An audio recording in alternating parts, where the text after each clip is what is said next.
All right, let's talk about one of the most compelling, most complex, and honestly one of the most unforgettable villains from 90s cinema, Birdie, from the classic basketball movie Above the Rim. So what is it that really makes a villain stick with you?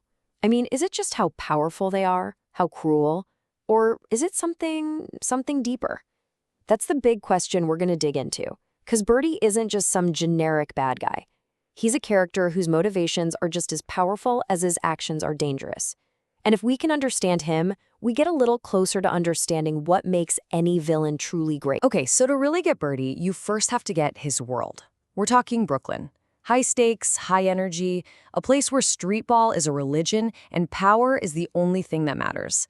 And right at the very top of that world, that's where we meet our guy, Birdie. So who is this guy on paper? Well, he's the main antagonist of the movie. He's a drug dealer making moves in the neighborhood, but he also runs the baddest street ball team around, the Birdmen. His whole mission in the film is to get the story's hero, a high school phenom named Kyle Lee Watson, to play for him. And of course, he's brought to life with this absolutely magnetic performance by the late, great Tupac Shakur. But see, Birdie is so much more than just a character on a list. He is a symbol. He's the embodiment of that pull, that dangerous allure of the street life. He's the easy money, the power, the respect. And he stands in direct opposition to everything Kyle is dreaming of. A future, a college scholarship, a way out. Birdie is the ultimate test. So how exactly does a guy like Birdie keep his entire world on lock? It's not just his reputation, you know? He's got a very specific, almost calculated playbook for getting exactly what he wants. Birdie's method is all about escalation. Think about it. Step 1, he dangles the carrot. He promises you the good life, the money, the cars, the status. If that doesn't work, he moves to step 2, the stick. He'll intimidate you, threaten your future, mess with your head. And if all of that fails, he goes to step 3.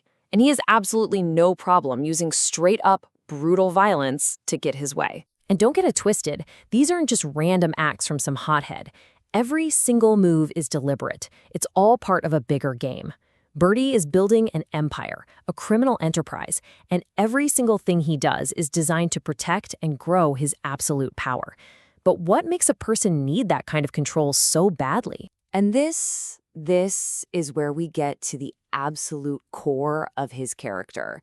If you really want to understand Birdie, you have to look right past all the flash, the violence, the drug dealing. You have to look into his past and ask the question, why? Why is he like this? You know, it would be so easy to just write him off as a greedy guy who wants more. But that hunger he has, that insatiable need for power, for control, for respect, it doesn't come from greed. It comes from a place that's much deeper and a whole lot more painful. It was born from humiliation. Yeah, you heard that right. The kind of shame that gets inside a person when they're young and just festers, fueling every single thing they do for the rest of their life. And this one line, this one quote from the movie says it all. For just a second, Birdie lets that tough exterior crack, and he shares this memory that has clearly haunted him his whole life. Being a poor kid in the local store with his mom, using food stamps, and hearing people laugh. He never ever forgot that laughter. And a bodega in New York, it's not just a grocery store. It's a community hub. It's a public space. So for young Birdie, this wasn't a private moment of struggle. It was a public stage for his family's poverty, for his shame.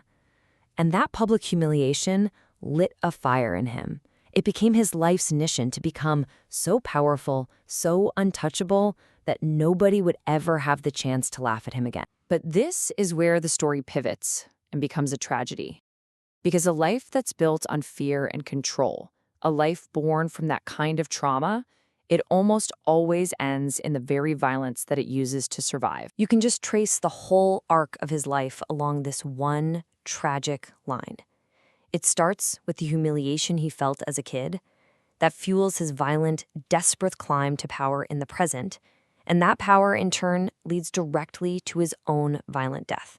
It's a perfect, heartbreaking cycle. And his end is exactly what you'd expect from the world he created.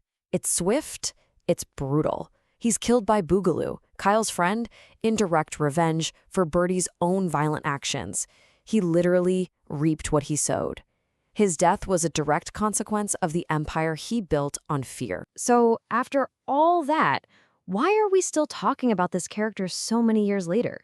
It's because Birdie's legacy is so much bigger than just being a simple movie villain. What makes Birdie so endlessly fascinating is this duality. You have the persona he puts on for the world, the drug kingpin, the cold manipulator, the antagonist. But then you have the person underneath it all. The shamed little boy, the kid desperate for respect, the victim of poverty trying to claw his way out. In literary terms, Birdie is a perfect textbook example of the tragic villain. And that's an antagonist whose evil actions are explained, not excused, but explained by their own deep suffering. They're the villains we kind of sort of understand, and that's what makes them so powerful and so memorable. So why does Birdie matter? Well, he embodies that dangerous, shiny promise of the street life. He represents a whole system where respect isn't earned, it's taken through fear. But maybe most importantly, his story is this powerful cautionary tale about how trauma can create a vicious, seemingly inescapable cycle of violence. And all of this leaves us with one last really tough question. We've seen the pain that created the monster, we get the motivation, but does understanding a villain's trauma ever excuse what they do? Or does it just explain it, leaving us to wrestle with that uncomfortable gray area between having sympathy and passing judgment? Something to think about. Thanks for watching The Explainer.